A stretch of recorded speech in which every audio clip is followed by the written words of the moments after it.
oza ngenda soka basaba mutambuze video osobola okusharinga video ku bantu mwenda eyekomendo giteka ku account yo no giposting ne bangu muntu asobola okulabira atena access ku page generation ngati pages no bazikwata nga mukimanyi nawe nyine kamwe goyera kumanya experience eri ku Facebook ne ku TikTok oyinza okulaba video ngeyiseyo ennaku 3 naye nga ate Facebook yo bado gikozesa olunaku seba tinako zino bakola mu Facebook nako zinirwawo okulaga amawulire gali current ekuletera after 2 days 1 day oba almost hour ngekulaga ebintu byayise kada songa ulinga tinayingira mu struggle ne kenyini Facebook yakuletera ngekintu ekigudde okusaawa eyo ngekikuletera ntukulaga notification kati tuchafuta notification bata muchafuta notification yasonga lwaki nti videos zino ambaziraba kusawa zino abaziraba zobudde bugenze nabatazirabira koda n'amasaku mitimbagana enjenjawulo yensonga lwaki tubasaba buli muntu osobola okuba okusalamu ka video kano okateka ku mitimbagana enjenjawulo okasula mu inbox z'abantu mu WhatsApp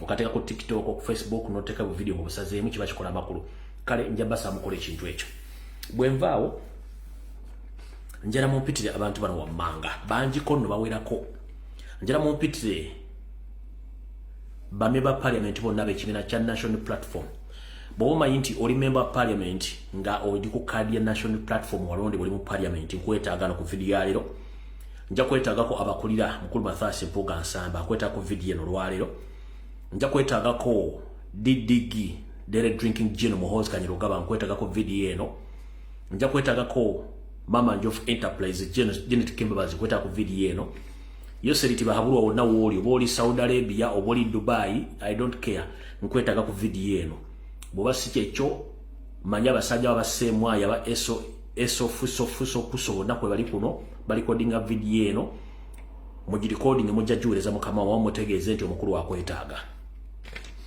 njira mutangire mucha nankumbi Natasha ni abere ku video eno abelo kandiho nkwetaaga karugire nkwetaaga nja kwetaaga ko Jimuhwezi Kahanga Muhanga nja kwetaaga ko Eddie Kenzo ba Edrisa Musuza nkwetaaga ne federation yo yonna nkwetaaga ko video eno nja kwetaaga ko Salim Sare akandolaho kisawovuga nja kwetaaga ko Mushara Nabanja nja kwetaaga ko Nalongo Sologate o azale mpogola nkwetaaga kuno njira kwetaaga ko Patience Lwabogo nkwetaaga wa Patience Museveni njira kwetaaga ko wano Muchara anja kuna tatawo kiri wakiwanuka njira kwetaaga ko Ruthina kabiri wawe po ne karugire be bantu beneta ku video ne olwalero ndoza tuyoke tugende maaso mu video ulungi olwalero ndoza tekiba kole bubi singa tuyitambwa kubo bodde tujja kuba ne sawa emu ne kitumba de kikana mu 5 tusimbule tuve ku video eno ekisokera ddala ngenda kusoka basaba nga tunagera mu kalowoozo ka lero ngenda soka basaba tulina ebizibu bingi nnyo ebitumala njala tusoke tuve mu diversions nkiddamu bw'obanga wasalawo okukozesa platforms za social media either ku Twitter ku TikTok ku Facebook ku Snapchat Instagram nga gwe wasalawo okukozesa page yo oba account yo oba WhatsApp group yo ng'erimu strictly struggle muve mu bibozibozi mbasomesezze ebbanga ddene bategeeza nti Museveni bwepireshe muyitirirako akola ebintu bingi nnyo ne mbasomesa nti bw'olabanga ekintu kyonna kize ku social media nga mainstream media ekiwadde airpull ekiwadde amakulu ba NRM propagandalist bonna beyita ba blogger ba NRM bakiwadde amakulu bakisindikiza totegana eba diversion ensetting abasajja bateeka ssente mu diversion impitirivu okuba nti bajjawo emboozi y'okubanja bannaffe olwalero lwange enkyalwa agundi mu nsi yonna waliwo kye tuyita freedom of speech freedom of expression buli muntu waddembe okwogera ensonga gy'ayogera ne bw'olaba ng'oyogera ne bakwata bolwanira eggwanga lye bakuwa kitegeeza tetulina ddembe kati kyetugezaako okulwanyisa okukyusa obuyinza bwe nga bukola mu mateeka tokwata muntu nga tolina nsonga lwaki omukwata ekiwombe bantu mu Uganda kiyitiridde kati njala bajjukiza bw'osanga ekiboozibozi ku social media kyonna nga kidiverting abantu kimanyi kidiverting abantu kasita kuba mainstream media zeziriwa kubana kimuyinza okuba temukitegeera mainstream media ze TV ezimanyikiddwa mu ggwanga amanya mugamanyi mainstream media ze radio ezimanyikiddwa mu ggwanga ezili online ezitali online nezina accounts ku Facebook ku Twitter ku TikTok kasita muzira nga zipromote nga zisindika ekintu ne ba bloggers bamanyi nti siba nkyuka kasita mulanga basharing ekintu ku speed ya waggulu nnyo umanya nti yo diversion togigendamu kuba Museveni aliko pressure ekyo ndizanji banyonyedde bulungi tuta mainstream media kati go wenkyuka bweta amazina g'enkima kiba kitegeeza naye bakujja ku mulamwa baleme bajja ku mulamwa ekyo nkimaliriza eriyo abantu sekinoomu njagala nsooke mbayigirize kino nga tunagenda kaloozo ka leero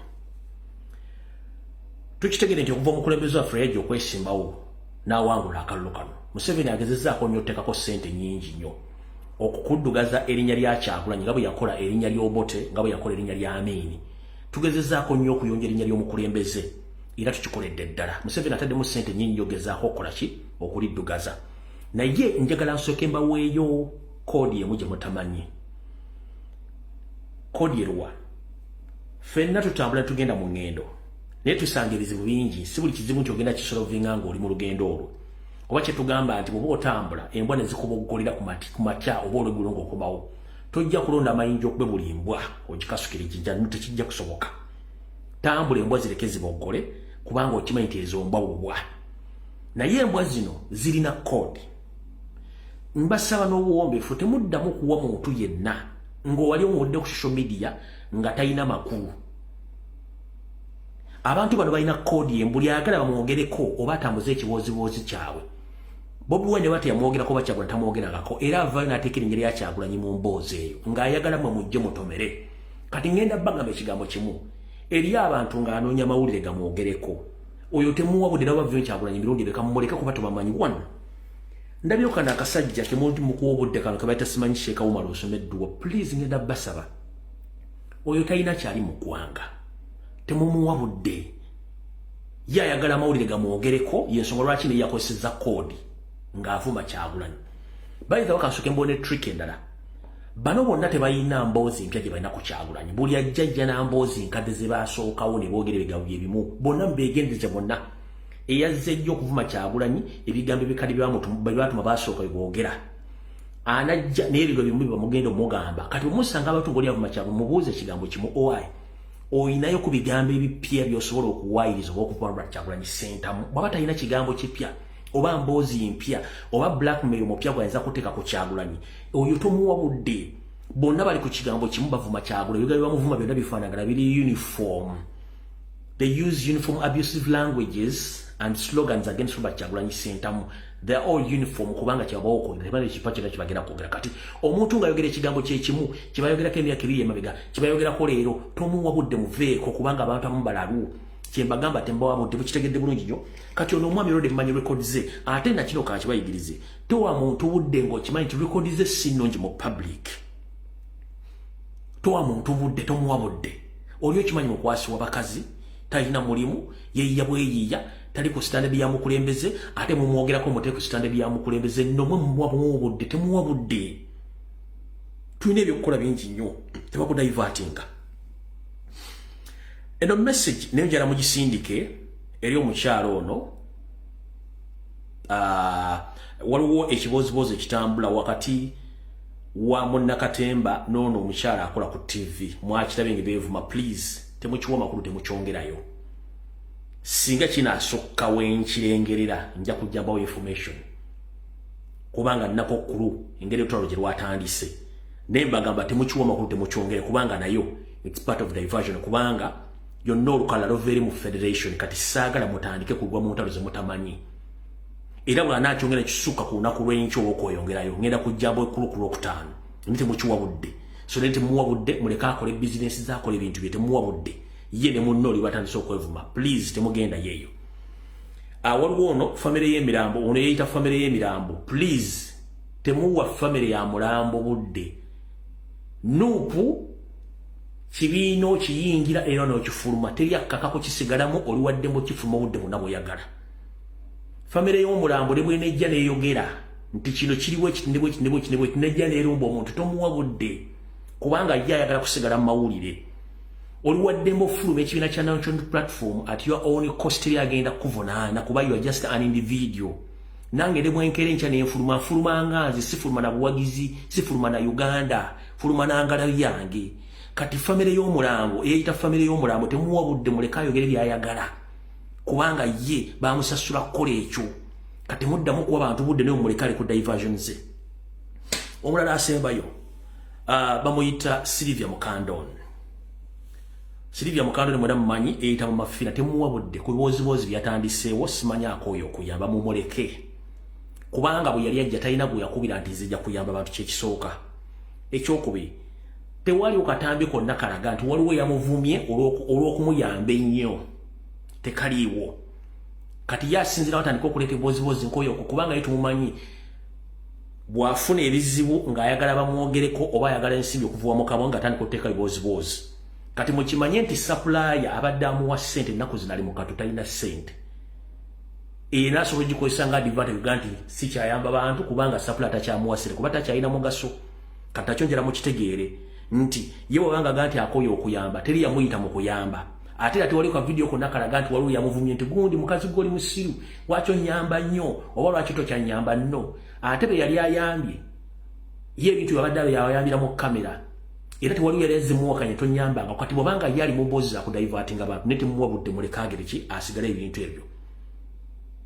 mukitegedde so kinjagadde obategeeza muve ku diversions abantu babagambye ono seko mufuyi w'emmindi muveeko onomulawo ku TV no ne muzanyi wa katemba mubaleke temwongere embozi za muzireke waawo family y'omulambo obeera zerudda obeekoze eki please family y'omulambo mugireke yeekole byeyina okukola tugenze ku Mono Mukando ne Sylvia Mukandoni please ne temuwa budde akole ebintu byayina okukola kubanga abadde amuwa ssente ba sponsor takyalina ssente zaamuwa tena kyayinza kwongerako awo tuvuddewo kati njala bo wakalowoozo tugende ku Kigula Lugi then tusimbule video nga bweyina okutandika mu bulungi nnyo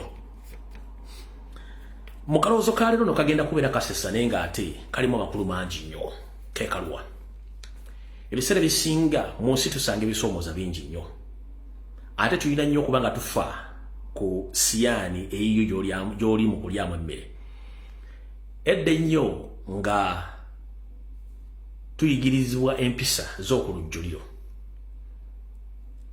abasinga obungi muliridde ku dayiningi temuliranko ku nzijjuliro neffe balira ku nzijjuliro bajjajjaffe oba bamaama betwatulanga ku lujjuliro bakubegeranga ebibego by'emmere n'obiteekaawo n'obirya ne bakuteerawo ebibogo bwamala okubegera mwenna deni n'abasaavi n'abawenva nga buli omu amuwadde envaaze n'ennyama naye nga tebakukirizanga kulyamu nnyama kusooka kulyamu nnyama wasookanga kulya mmere nomala ogiryamu oseebyayo nnyama naye nga buli omu tokkirizibwa kutunula mu sowaani ya munno otunula mu sowaani yo n'olya era supu obanga yakuggwako okuweddeko n'osaba supu omulala era buli yamalanga okulya nga tova ku lujjuliro okutuusa ffenna nga tumaze okulya olujjuliro ne lugibwawo bulungi nnyo ne tulyoka tusikawo ffenna kye bayita buli omu okufa ku bizinensi ye kati mu kalowoozo ka leero mukawulira bulungi nnyo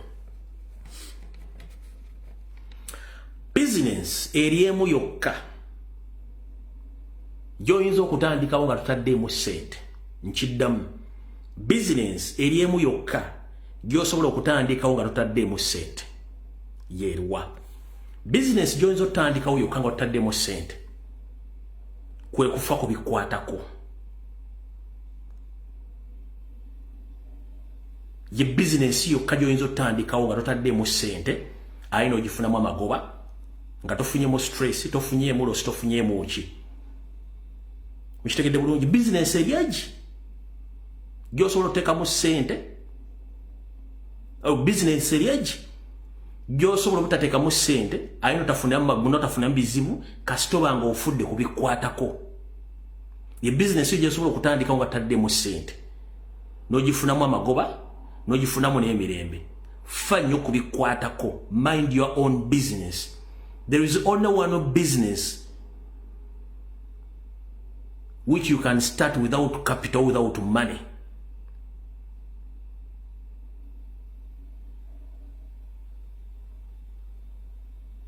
Just mind your own business. You will gain each and everything you need in life. Don't mind other people's business. Just mind your own business. Tewetanga capital. Just mind your own business. You don't need any business. You don't need any capital to start that business. You just need to mind your own business. Tewetaga capital. Okitegedde bulungi, tewetaga capital. Fa kubikwatako ojja kufuna emirembe. Ne kasita oyingira mu bintu bitakwatako togenda kufuna mirembe. So mukitegedde bulungi nnyo. Awo tuvuddewo kaloozo ka leero kati njala tugende ku kigula lugi tufundike tutandike video nga byatuleese.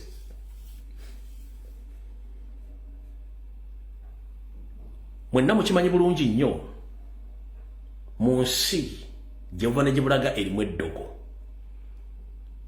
Era abantu bangi agamba gundi bandoze oba gundi andoga. Naye obadde okimanyi mu kigula lugi kya leero nti abantu abasinga obungi mweroga obuwongo nga tebannakuloga. Nkiddamu tukkiriza abalogo gye bali mu nsi. Naye obadde okimanyi nti gwe omuntu kwennyini osobola okweviirako okweroga obwongo ne weeroga gwe nolowooza nti bakologa nga tewali akuloga. Ekituufu kiri bwe kiti. Togezangako mu bulamu bwo nga tolina muntu gwali okoze kibi. Tomubbanga, tomuferanga, tolwananga naye tolina mpalana naye. N'otandika okwerogoza nti bakologa. The moment kasi tokkiriza nti bakologa, n'atakuyinaako buzibu agenda kukuloga kubanga oba okkiriza already. Abantu abasinga obungi mweroga mwekka nga tewali akuloze ne weeroga nga kwegenye okkiriza nti obwongo balina obuloga. Kati mu ngeri y'emu eyo njala bategeeza buli muntu yenna Uganda gy'oli. Wekkiririzengamu, kozesa amaanyi go, kozesa obwongo bwo. Ebikolwa by'akalogo kalenzi kasi totandika biteeka mu bwongo bwo nti bandogo oba owedde. Kasi totandika okuteeka ebirowoozo nti bandoga oba owedde. Eyo okugaba bandoga eyo sayini ya weakness oba kabonero ka bunafu. Kasi towooza nti bandoga kabonero ka bunafu. Era bw'osanga kyaliwo ng'ali mu bintu bandoga nze tebanjagaliza gundi ampalana, that is a sign of weakness. Omuntu alina ebyokukola ng'olina omukisa ng'olina n'ebyokukola tebeera na budde bwaga nti bandowoozaako nti bandoga nno kubanga in principles of life tufuna ate ne tufiirwa. Kati teri muntu asobola kukola nga tagenda kufiirwa, tekiriyo. Osobola okusooka okufuna ku luvannyuma n'ofiirwa oba osobola okusooka okufiirwa oluvannyuma n'ofuna. Ne bwe kasitoga nti simanyi bandoga simibi, that is a sign of weakness. Eri abantu nga babaloga naye nga bali successful. Eri eyo bataloga naye nga tebali successful kubanga balina weakness eyo. Toddangawo n'oteeka mu bwongo bwo nti waliwo akuloga no oba weeroze mu bwongo bwo kwennyini. Oli awoza bandoga simibi kibiki era kyobula nti abantu abasinga obungi batandika okukola ebikolwa by'okologo kalenzi ogenda kubasawo baganda kubanga alemedde okwezula n'okwemanya ekituufu kikyali. Gwe njagala ombuulire abasawo abaganda okutandika okusawula bakozesa ssente mmeka? Bakozesa mitwe gyabwe ne bazanyira ku psychology wammwe, gwe nojja n'omubuulira ebizibu byo byaddamu n'akuteeka mu reverse psychology n'akufunako ensimbi ye n'agaggawala. Baga omusajja omugaga kumbe musawo muganda ng'ali kuggwa zaamunoonya. Bana business tezikyatambulawo ng'olina poor marketing. Bannanga omusajja nkyayo olina empisa embi baakugubye mu maka. Bana emirimu tegikyatambula bakasitoma beefulyako vumbi n'obavuma. Okitegeera? Banenze emirimu gimbuze tosobola kukola application tewasoma. Oba oli munafulugo ojjamye kati ogamba nti emirimu gikubuza ani agenda okukozesa. Ero jagenda ozungira mbaso baganda gye tagenda kugaana nti wali kizibu kikuluma. Ajja kugamba nti kizibu kiri bwe kiti. Lwaki agajja yafa yakuloga. Lwaki agasengawo yakuloga. Bekina kimulebera jagga nti akana kwaleke Mombasa muneke kakukumira genda okalone Mombasa nga tokayinaayo. Lwojja okubuka nti badde banfere mukitegedde bulungi jjo. So njala muggulu bwongo bwamwe. Mwe mugaggawaziza abalogo kuba bakimanyi muina sign of weakness eri gye muga nti bandoga kubanga eyo is part of life okubeera weak bw'oba tosobodde kwezula nti olina ky'osobola okukola. Mukitegedde bulungi nnyo. Tuvudde waawo ekigulalo gikiwedde kanjala tutandike video. Naye nga tutunatandika video okusookera ddala njala sooka otwala okuyisa obubaka buno. Mwenna basinga obungi mugoberera emitimbagano ku social media. Naye njagala omuntu yenna agende ku mutimbagano ogwa wasanya kalu Charles Peter Mayiga alabeko oba kuliko ekintu kyonna ekyatimbiddwa ekyefaananyiriza ku kuba nti Obuganda bwaviiriddwako dda omuzaana waabwo tekiriiyo kubanga Abaganda ffenna twandiyagadde okumanya omuzaana yaseeredde oba yatuvudde ku maaso enteekateeka eri etya kuba abantu abasinga obwo tebamumanyi kale nno nze kantola obuvunaanyizibwa ng'omuntu omukulu eyeewa omumbago bazikuba nsobole okuba nga mbategeeza obaka buno okusookera ddala gusinze ayi Ssaabasajja Kabaka Ronald Muwenda Mutebi II Kabaka wa Buganda twakuumye bubi era gutusingidde ddala twewunguddemu nnyo katono nnyo ye atakumira mpeera munnange n'atutwalako omuzaana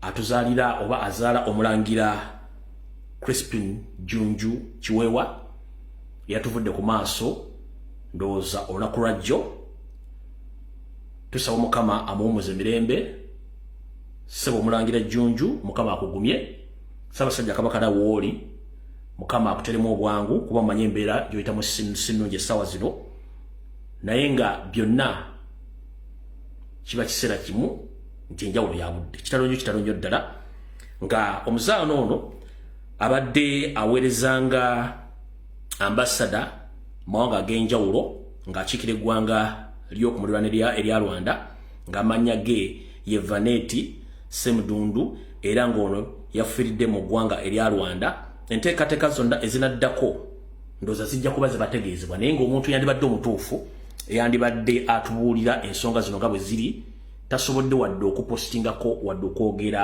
ku muzaana ono muzaana wa Kabaka eyatuzaalira omulangira Crispin Junju Kiweewa bambi Omukama yamujjuludde olunaku lwajjo kitalonyo ddala mwenna Abaganda gye muli mutegeezeddwa kubanga omuntu alina obuvunaanyizibwa okutegeeza Obuganda naki ekinaddako kyekigenda okukolebwa ye yeesirikidde nga bweri embeera yo matubaga ebintu bino tuseka tusaaga mukitegedde bulungi nnyo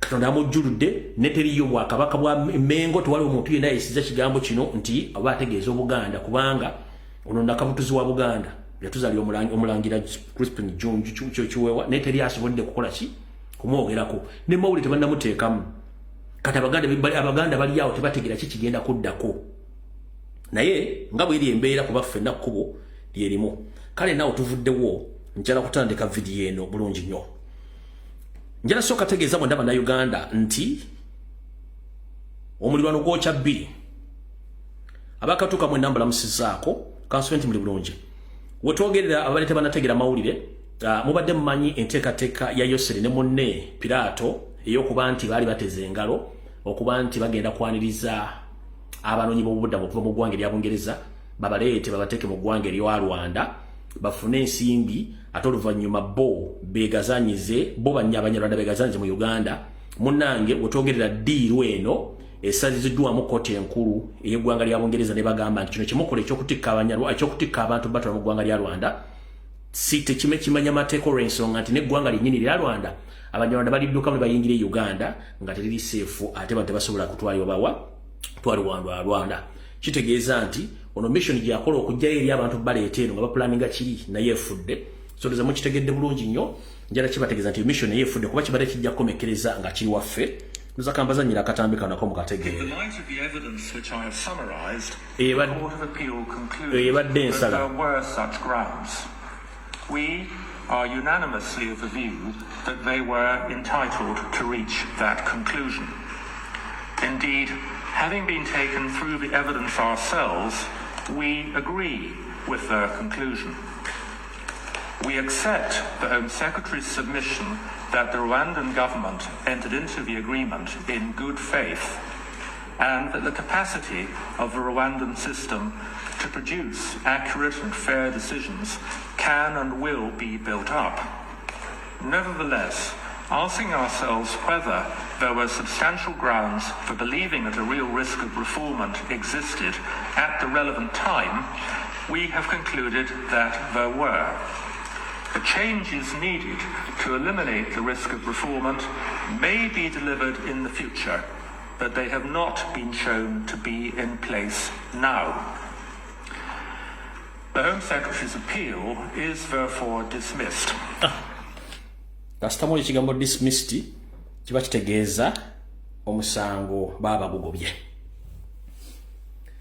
Kati kavudde kwanjula katandise katya. Okusookera ddala ngenda bwa information egenda batiisa ne buli omwagume wule waali. Bw'obanga oli mukulembeze wa kibiina kya National Platform era ng'oli MP eyalondebwa ng'otula mu parliament eno, njagala otuule bulungi nnyo owulirize bulungi nnyo mu Uganda. Okusookera njagala okubaza bannayuganda mwenna abawuliriza bye tubagamba ne mbitwala ng'ebintu ebikulu. Mbagambye enkola nnyingi mugikoze ne mbagamba mugende ku mainstream media bateeka ekibozibozi muteeka ebifaananyi by'abannaffe abawambibwa battibwa abali mu detention centers ez'enjawulo okwetoola eggwanga ne Torture Chambers mukikoze bulungi mukikola nga message ne musindika ebifaananyi mu comment section musindika ebifaananyi kubukedde ku NTV, NBS, BBS, television byonna muteeka butesi comedy muteeka ebifaananyi mwebali nnyo mwebalira ddala. Kati ngenda basaba olwaleero lwange enkyaluulwo Bolivia na tulabali mukomera Kibalama tebaliiwo n'abala bonna babatta. Yo seriti bahabula otabasira mutano wa kale kinsede nuzide sanga bisibe ne family bali mu panic etabangawo lwakubanja abantu bataliiwo. Kyemungenda okunkolera essaawa zino ayina Twitter account, ayina Facebook account, ayina TikTok.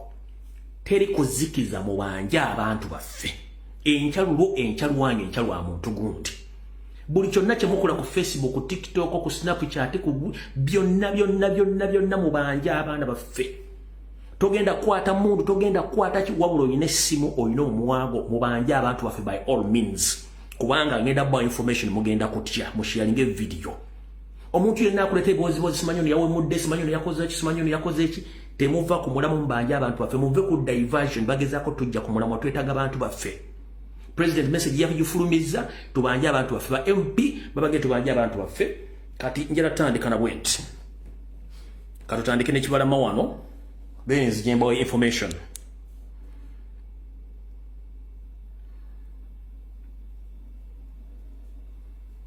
Ndoza bujjukira bulungi omwami onengeje bamukwatamu banji balita mu mbeera.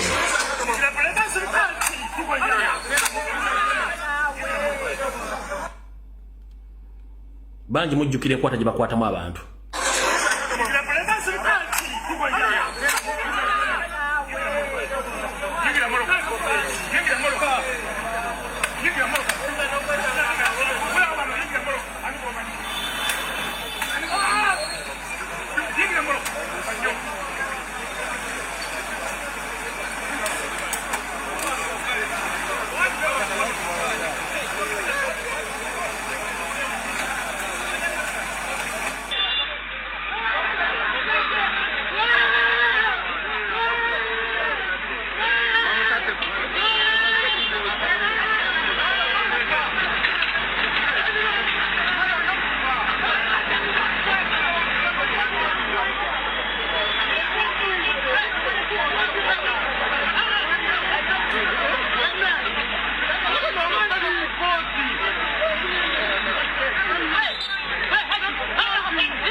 Kati tugenda tandika ne Kibalama wano lyoke tusumulule video mugenda jiwulira.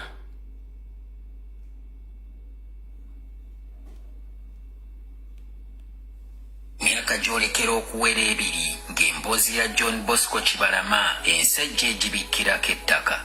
Kibalama yawambibwa nga 3 June 2019 nga waakayita ebbanga ttono ng'alangiridde nti waakwesimbawo ku kifo ky'omubaka wa Busiro North. Bwe twasembayo okutuuka ku kyalo Bukondo gy'azaalwa, ebigambo ebyali byogerwa ku kubulawo kwe bingi byali biwuniikiriza. Wakati mu kubeera ng'anyinyitidde okubeera mu bantu n'atandika okufuna amasimu agamutiisatiisa. Najja n'angamba ankubidde essimu simutegedde naye baŋŋambye siddamu kujja mu Busiro North. Nsisinkanye mukyala wa Kibalama Masina Tukunda okutegeera ekigenda mu maaso.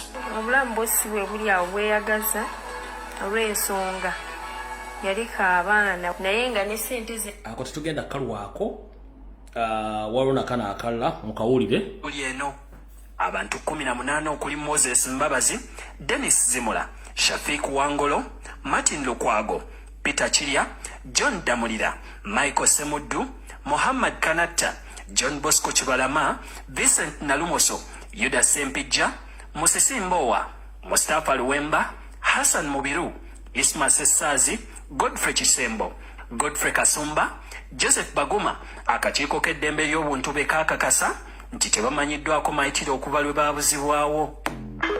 Alright. Kati omukyalo ono najja n'ayogera bw'ati.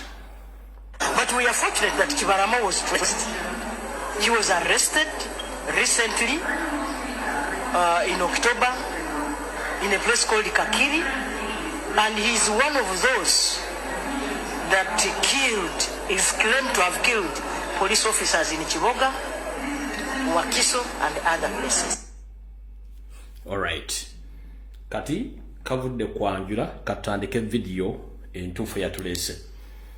Twade tuliawo ne zireeta amyuka omuduumizi wa poliisi mu ggwanga Major General Tumusiime Katisigazi n'agamba nti ebyokuwamba abantu abesiba ku gavumenti matugambuzi kubaliisa ngo. Mu Katisiime Katisigazi amyuka omuduumizi wa poliisi mu ggwanga tukimanyi nawe musajja munyarwanda piwa anyukako n'enswera. Era mu kifo ekyo lumu bukyamu tukimanyi bulungi ne ku headquarters waggulu eri naggulu waliwo ekifo kye mwasetingawo nga kyaba kidnappers bokka era banga basula mu taxi n'emmotoka eza drone wenziri kati gwadumira poliisi ate owakanamu tebaliyo. Kati genda nnyo mu buufu bwammwe njala tusooke tugende ku nsonga zino wammanga. Buno obaka njala bugende ey'omukyala Nalongo Salogeti Mpogola Anita Amongi gye baliko gy'otuusaako engalo kansube nti gitambula bulungi nnyo. Buli kyokola kyonna tukitambulirako era tukimanyi. Gwe ne former boyfriend wo Kantuntu muzannye emizannyo mu parliament. Mutadde honorable zaake mukattu n'abakaba Nuupu mukattu mwe nga muzannya politics omufuna ensimbi. Njala nsooka etegeeze public nti guno omuzannyo guwayisiza nti ogenda ku dismiss nga bakaba national platform aba opposition abatadda mu office. Mwamaze okumala okugabana ettu lyakakadde ka $1 kalamba. Era ensimbi zino ne muzikozesa ogenda ogula kuzimu ku apartment za Sudiri eziri saidi z'ebokote eyo. Ekyo nakyo nakitegeddeko bulungi kwe kujja mutiise eggwanga naye eyo mukola nsobi. Mama Nalongo Salogeti Anita Amongi, how are you doing? Munange buli kintu kibirako entandikwa n'enkomerero. Gwe okuva eno otandika okutiisatiisa bannayuganda naddala bakulembeze mu parliament nobatiisatiisa ng'atiisa awusigala ogwo wafunisa olubuto ng'oyise mu nkola ya Salogeti ng'omuwa ebiragiro ng'ogenda biwa MPs ssebo nedda abo balondebwa abantu abasukka mu bukadde so balina right esigala mu parliament ate kankujjukize gwe yeeyita munnamateeka ate nga n'ebibuuzo bakutulira bituulire maama ngira kutegeeza. Ombaka wa parliament yenna agoba mu parliament singa bayagifulumye nga talina nsonga lwaki yagifulumye naye ate yakuwadde ensonga. Ekyo tuyita absenteeism without reason. Okitegedde bulungi. Anita Amongi yeeyita munnamateeka nga n'ebibuuzo bakutulira bituulire. Ombaka wa parliament osobola omugoba mu parliament nga agenze tewali nsonga emututte wakwebuzaabuza naye ababaka ab'oludda oluvuganya nga bakulembeddwamu ab'ekibiina kya National Platform batula bulungi nnyo ne babagamba twetaaga abantu baffe era ne babawa ensonga ne babagamba tetujja kudda mu parliament nga temumaze kuleeta bantu baffe. Eyo ensonga yasimba erilubuto erimu obwana 56 obwa Nuupu obuyinza okuzaalibwa n'obulala obuli mu safe house obwakwatibwa. Ekikati gwe bw'oleeta ensonga eyo gy'wayogedde obanga ataasoma mateeka. Etteeka lisoma nti omubaka singa yeebuzaabuza nga talina nsonga awo muvunaane naye nga bano bajja ne bakugamba nti munnange twagala bantu baffe mutabaleeta tugenda kudda.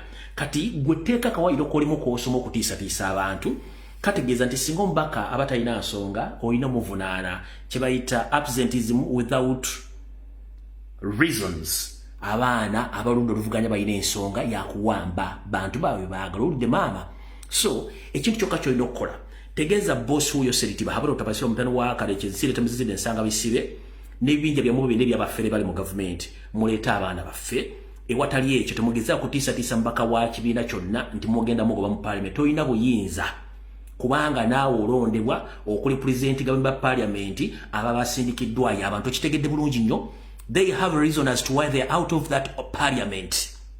They are demanding the whereabouts of all kidnapped people across the country. So the only option you have is to produce those people, either in courts of law or to their families. And according to my reliable sources, the information which I've gathered today, it states that you and the government, you are moving around searching for those people's family to convince them to get out of media so that you can compensate them. Tewali muntu osobola kuwa sente nga watta omuntu we. Mu kifo ekisookera ddala, bw'oba ogamba nti wawangula obuyinza era obuyina gwe mateeka, kiki ekikuwambisa omuntu wayogera n'omutta? In the first place, kiki ekikuwambisa omuntu n'omutta? If you have powers, as you say, tolina buyinza kutta muntu.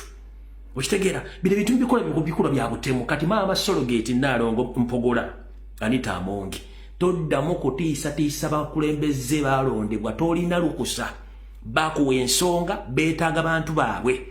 Kati bambe ba parliament, information engibaletedde mutuule temusagaasagana. Ekisookera ddala, Anita Amongi kiki ekikugoba? Parliament oli waddembo gibeeramu ne NRM, kubanga tewali bane babeeramu tebanaki bagenda kukyusa. Okitegeera, oli waddembo sigala mu parliament kyono kisigalamu nga bantu tebaliimu. Bambe parliament abuludo luvuganyira bategeeza mwala ila Kyaggwa mulina ensonga lwaki muba mu parliament. Singa temudda mu parliament muba mutuyambye nnyo. Ensonga lwaki ono mama Nalongo Sologate yazze abakange, kubanga akimanyi kijja kusindika image enchamu ku international level bako community okubuuza ati parliament ya Uganda opposition baalaga wanti balina ensonga ABCD. Kati kyagezaako okujjawo n'okusasulira diversion zino zonna. Kati njala kibere ku record bambe ba parliament gada babalola for the first time mujja kufuna series mbemba temutudde mugenda zifuna ku account. Please mutulageko solidarity muli banda Uganda muleme kudda mu parliament eyo, kubanga abantu balina kye bafumba buli batuvuga batwala kalulu bemmo mwagala kumanya kye bafumba kiki n'owulira bulungi nnyo. Bino byonna babirese kubuzaabuza bantu beetaaga mbere mu parliament mutandika okulonda bino simanyi bagenda kuwulira bibagala okuleetawo mu maaso awo. Kati njala mubeere bagezigezi, temudda mu parliament kubanga na bino tujja bibakubiramu. Wulira okugakusomera nze Kalule Lameka. Gavumenti ya Uganda emaliridde okukola ennongosereza mu ssemateeka w'eggwanga mweyagalira okulonda obutereevu omukulembeze w'eggwanga kuggibwewo. Abantu balonde babaka ba paalamenti bokka olw'ekibiina ekisinza ababaka abangi mu paalamenti kye kijja okwerondamu omukulembeze w'eggwanga ng'enteekateeka eno yanditandika ne mu kulonda okujja. Amyuka ssaabawolereza wa gavumenti Jackson Kafuuzi agambye nti bamaliriza enteekateeka y'okulaba nga gavumenti efuna ensimbi ezigenda okuweebwa akakiiko akagenda okutalaaga eggwanga akamanyiddwa nga Constitutional Review Commission kafune ebirowoozo by'Abannayuganda ku nsonga ezikwata ku nnongosereza ze baleeta mu ssemateeka. Olaba luli twajjawo ekkomo ku myaka, abamu nga bagamba tekitaanya abalala nga bagamba kitaanyi. So ekyo nekikola ki nekiggwa newabeerawo ate oluli bajjawo ekisanja yes kuba baaraba nti ebbanga kikyali kikoze yes wano waliwo advantage wano waliwo disadvantage. Kati bagenda okuddayo mu bantu batunuulire buli nyingo eri mu ssemateeka. Bwebe badde tetuyambye ennyonga eyagala kwongeramu empagi bagyongere ku maanyi. Okitegeera tekirina buzibu kata bannayuganda baba nga tebaaga tewali ensonga lwaki tekikola kuba kina tukakatako nga gavumenti okukitika mu nkola. Waliwo n'abaagala federo nga baagala muze tuba tutunulamu amateeka enkaliriza ne federo naye ejje oba regional tiya ejje naye tugiteekemu tusobole okutambula. Wabula Kafuuzi Jackson agambye nti waliwo ennongosereza endala eziwerako ezitunuulirwa mu ssemateeka omuli ennongosereza ku tteeka ly'ettaka saako ensonga y'okuggyawo akakalu ka kkooti eri abo abavunaanibwa emisango egya naggomola. Ebintu bino byonna ze mbyogerako nga mbikuba ne babiteeka ebbali. Kati balina engeri gye baagala otuvugamu speed mu mwaka ogujja nga parliament yakatandi kubanga egenda balyoke bayiseewo ennongosereza bayiseewo amateeka. Kati mudde etteeka ly'ettaka baagala dizza, baagala kuleeta n'etteeka eddala ng'omuntu tafuna bbiiro. Eyo naye twali kuba nitulijjawo. Baagala kuyisa kugenda kukola okwebuuza ku bantu mbusimanyi okulonda okumwaka okuwa 2026 bwe kunaatuuka tebagenda kulonda mukulembeze, bagenda kulonda bambi ba parliament. Bambi ba parliament bagenda okulonda ki omukulembeze afuga eggwanga. Bali ku pene kuba bakimanyi nti ground tebalina balina kukozesa bino. Kati bakulu ngenda basaba bembanga mwalode abantu nga mwagala ekyukakyuka temugeze ne mudda mu parliament nga tebalese bantu muwulidde bulungi nnyo temugeze ne mudda mu parliament kuba balina ebiwoziwozi baagala okukola ki okutandikawo kati tubaleke bakole ebintu byabwe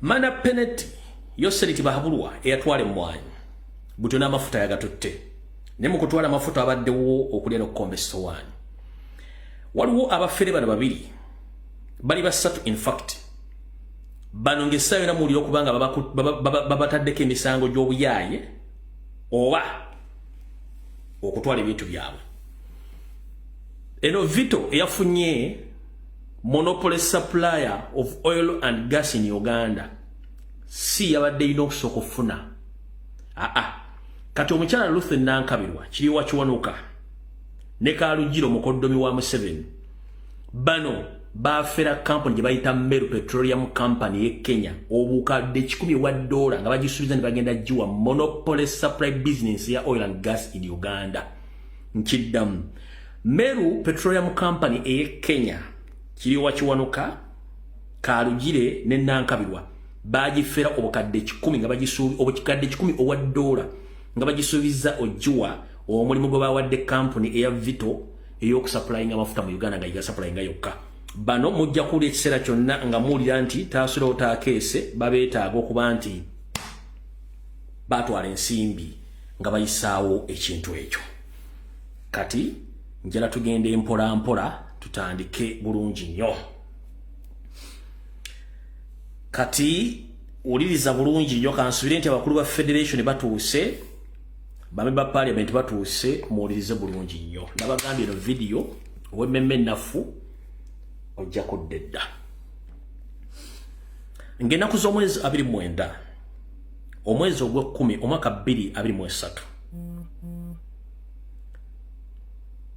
mu nyumba y'abanoonyiboobubudamu etudde Kasozi Nakasero Yoseriti Bahabulwa yayita babbi banne abaali batudde mu lukungaana ku lunaku olwo olukungaana lwalimu ye kennyini Ssaabafere mwalimu n'abafere Geneti Maama Njovu Enterprises mwalimu Natasha Nankumbi mwalimu Patience mwalimu Kalugire ne Didigi Muhozi Kanyarugaba meeting ebagitulamu kiki ekyayisa meeting eno uliriza bulungi nnyo ekyayisa meeting eno ye pressa ekibiina kya National Platform ba bloggers ba political activists abali ku social media family z'abantu ezibanja abantu baabwe abawambibwa nga tebalabikako tebakubwako kyamulubaale Yose yamaze ebbanga ngatta bannayuganda ng'abuukawo nakyo nabagamba nti wandikola ekintu okulumya omuntu ate munnange n'owunzika nga oyambe muyambe ekkiriza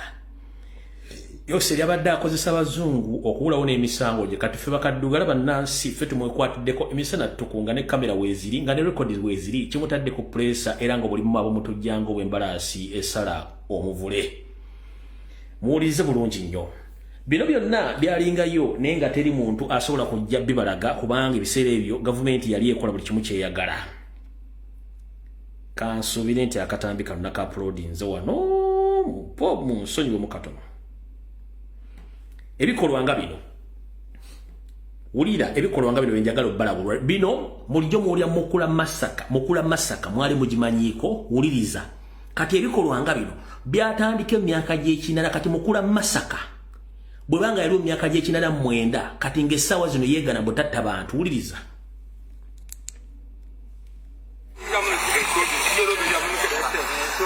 On that day, National Resistance Army soldiers rounded up more than 200 people in Mukura in Ngora district in Teso sub-region and locked them in a train wagon before setting it on fire. 69 people died due to suffocation while 196 survived. They were suspected to be collaborators of the rebel movement that was fighting the NRM government. The 69 victims were buried in a mass grave in Mukura Town Council. Mukiwulire ANC tebadde mu Uganda emyaka gyonna Museveni olw'okuba nti abadde ne ministry media nga yakontrolinga buli kimu nga tewali asobola eno mukula masaka gye muwulira Museveni ne gavumenti ye baakwata abasajja mu mundo ze babateeka mu container ezo mulaba ba 20 feet ba 40 feet ne bagikumako omuliro ne babafumba nga ne batokota ne babaluka ngo boberenge emugino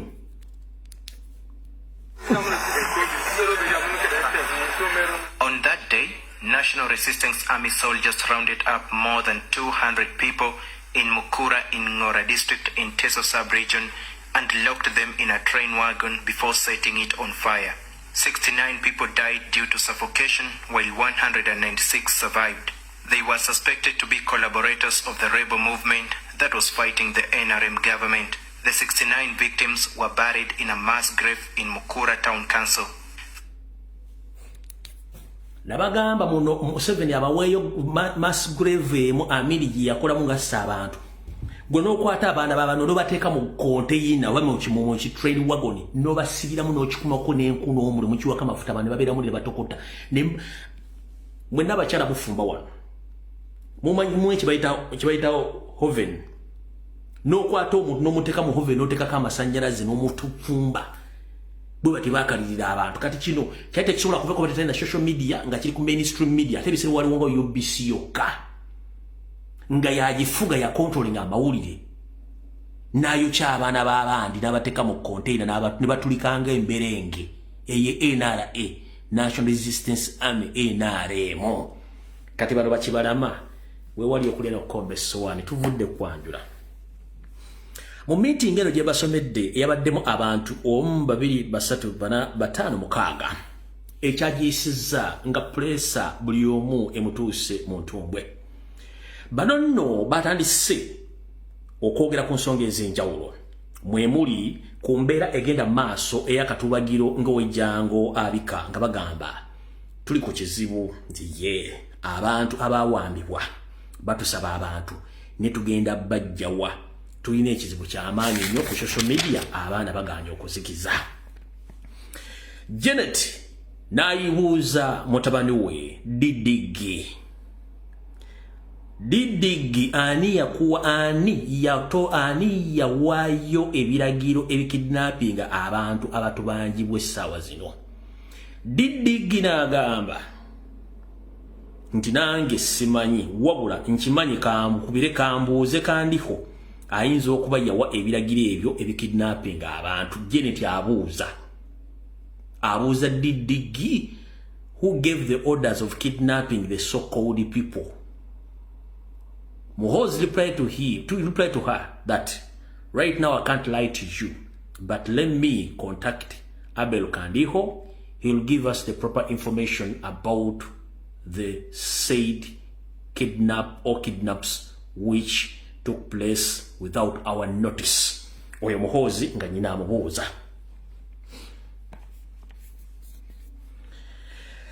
Janet n'agenda maaso olw'okuba tetulina byakuddamu essaawa zino nga abantu batubanja abantu baffe abantu baabwe abaabula tugenda kukola ki era kiki tugenda okuzzaako ku ssaawa eno kubanga kituvudde mu ngalo kyatusire mu parliament ensi yonna ekimanyi. Nga bulijjo omukalukalu bw'atajja busera Yoseriti Bahabulwa yagambye bw'ati. Mumpulirize bulungi nnyo mwabalowooza nti muli mukola gwa njawulo. Yoseri yagambye bw'ati ekituufu kiri nti pressure y'amaanyi tugirina naye kye tugenda okusooka okukola kwe kusooka okujja abantu bano ku mulamwa tugenda kikola tutya. Ngenda kulagira military court esobole okuba ng'etayo abantu nga 18 kwabo abasibe abavunaanibwa mu kkooti y'amagye e Makindye. Kino kijja kusobola okutuwaako ku breathing space oba ku busizo nga bwe tulinda ki ekyokuddako n'essaawa zino tetulina kyakuddibwamu. Museveni kuno kwoli n'oba oli Saudi Arabia oba oli Dubai ebigabo byenjogera obiwulya bulungi nnyo n'abakuliranye bakulu banno Oluganda balumanyi n'Oluzungu balumanyi. Mu meeting bw'otu bw'oyogera nga nakoze mwezi 29. In that meeting Museveni said that first and foremost I'm going to release some of the political prisoners who are tried in the military court so that we cool the pressure and later on we'll give a solution and how to answer the demands of the kidnapped people or the people who were kidnapped in previous months back. Bwatu byategeezezza. Muhoozi kennyini olw'okuba nti ali mu kutya ebigenda mu maaso tabitegeera. Ndowooza mulabye enkuŋŋaana nnyingi z'abadde taliiyo nga bakitaabe abato be bazitambuza kubanga ali mu kutya ekimugoba takimanyi n'ekinoonya kitawe takimanyi. Nabagamba mwabali ku nguudo yose likwatira okuyita okuli Ntebero oli n'okudda okuludda ebbombe yagendagendayo nnyo. Bw'aba wakujja kinza batwalira essaawa 4 ku 5 nga mulinda omwami ayitewo kumbayinza okuba yayiseewo dda nga bwe bataddewo kigumaza ng'enteekuma mu kyoto. Muhoozi manye kuno kwoli essaawa zino bwe batulika ba SFC kwe bali. Omaze almost emyezi 3 nga tokyasula mu makaago ebuziga ng'osula either mu State House Entebbe oba ng'osula mu Lumbuye Barracks kubanga okimanyi oli wanted list era ne information yagifuna. You are hunted by unknown assailants. Naye ekizibu kye mutamanyi mwe bali ku social media awooza temwina kimukola. Bana abantu gwe olya muwogo ne baka bulungi nnyo n'ogaziya amagulu ne weebaza Katonda yazimba. Abalina emmundu abalina ssente tebakyagala kumanya we bayise wadde basuze we mubatuusizaawo. Ekinoonya nnono diddigi gy'amaze emyezi 3 ng'ebuziga yavaayo takyasulayo. Asula mu State House e Nakasero oba asula mu Lumbuye mu Barracks emyezi 3 takyasulayo kubanga waliwo ebibinja ebimunoonya omulyawo ova. Byatidde abantu baabwe byamanyidde ne baakozeeko effujjo bakunoonya mukulu. Era kino okimanyi bulungi nnyo naawe kennyini okimanyi. Naye njala kugamba n'ekitabo kennyini naye akimanyi kiki ekigenda mu maaso. Era njala otegeeza eggwanga nti abantu abatambula ekiro mukendeeza okutambula ekiro. Ssaawa eziwera 6 lwakuba tebannakibagamba ku TV. Ensi Uganda erimu state of emergency. The moment it approach 12 a.m. in the morning. Wabeerawo state of emergency era kubuli nkulungoze mu kibuga Kampala mukono Ntebbe kubeerako amagye ne mamba mulwakuba mujja ku saa 12 musanga bivudde basaawe nga bivuddewo. Wabula kasita zikola saa 6 amagye amayitirivu gabeera mu junctions junction esinga obungi mukolo Kampala Wakiso nga gataayaaya ekiro. Ekyo mukitegedde bulungi nnyo. Uganda erimu state of emergency okuba tebannagirangirira naye ng'etandika saa 6 akiro ate bajja gibagamba. Abatamiivu batambula bo bakimanyi n'abantu abazunga ekiro nga bakola bizinensi ekiro babiraba mmwe babe bakakusaa 12 kwemu temusobola biraba naye nga bino bigenda mu maaso kubanga batinkula kye batamanyi. Katuza mutegedde bulungi nnyo.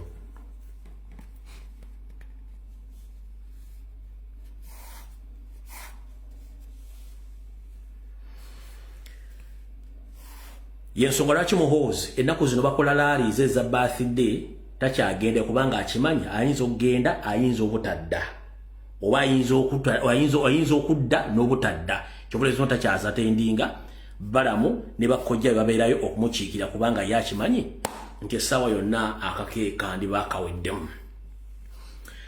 Omukyala Nankumbi Natasha yayimuse n'agamba tugenda kukola ki essaawa zino kubanga ekituufu kiri nti buli gwe tubuuza yeemagazza ng'akabwa akasibe ku ggaali. Abantu batubanjibwa bali ludda wa era tugenda kuzzaako ki kubanga singa tubadde nabo at least twandibadde tutaataayo ne tutegeeza abantu ba public nekirate abantu batadde naye teri muntu yenna gwe tusobola kuproducinga kubanga tetubalabako. Muwulirize bulungi nnyo. Nga 5 Ogw'Okumu omwaka 2023 oluvannyuma nti Didigi yagamba bayite Abel Kandiho. Wulira bwe bayita Abel Kandiho meeting yaliyo eno yali Ntebbe. Abel Kandiho, James Birungi, Kahanga Muhanga, Jimu Muhwezi nabali abasooka mu meeting bazze mule bayita meeting eyabadde eyatulanga nakoze omwezi 5 omwezi Ogw'Okumu mu refugee camp Entebbe nga bayina okuddamu ebibuuzo ebino babuuzibwa ku butya abantu bano abaawambe bali ludda wa. Meeting netandika. Abel Kandiho ne bamubuuza owaaye mukulu tiye abantu abatubanjibwa ku social media ne mu parliament bali luddawa. Abelo kandiho naddamu kama oyo seti babulwa nti kulwebyogeddwa nze ng'omuntu nja kugamba nti nze mpawu ibiragiro naye sinze nteekesa ebikolwa mu nkola.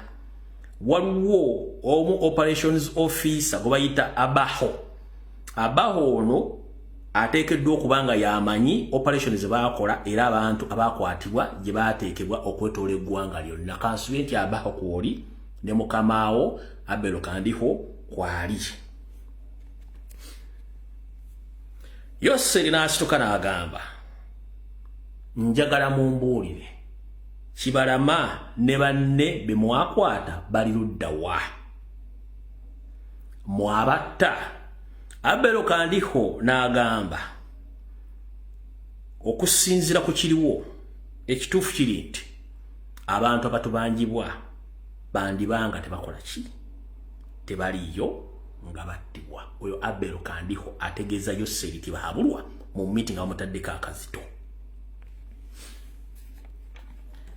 Kahanga muhanga ayimuka ayogera abagamba nze wadde mumpise mu meeting eyo nga nze nduumira amagye naye ku nsonga z'okukwata abantu abo abatubanjibwa sirina kyemmanyiiko sirina kyemmanyiiko. Olw'ensonga nti operation zange mbadde nzikola ebweru w'eggwanga ne munda mu ggwanga era muzimanyi bulungi nnyo. So ndeze bisingawo mubuuze abadde bakola operation okwetoola eggwanga lyonna kubanga nze zo operation mbadde siziriimu. Oyo ne yeesuula ebbali n'akyejjamu. Janet Kembabazi n'agamba bw'ati tulina obuzibu amaanyi nnyo. Omusiru ono omuli wa Lumonde Nabbanja aleese ebizibu bingi nnyo nti bwe yavaayo n'asesema oba n'ayogera ng'omusiru atalina magezi nti abantu abaakwatibwa okuli Kibalama babalina. Kino yatukuba omusumaali mu kigere ne bwe bakutenda kuwoza nga Prime Minister yavaayo naawo obujulizi obulaga nti gavumenti yeyina Kibalama tolina w'osobola kiddira era tolina bw'ogenda kikola kubanga ekituufu kiri ne minisita yennyini Ssawa Minisita ya confirming ffe tulina abantu naye abantu bali luddawa. Janet n'agamba ekintu kino kitutawaanya era kiri mu kutulya mpola naye Nabbanja ajja kisasulira.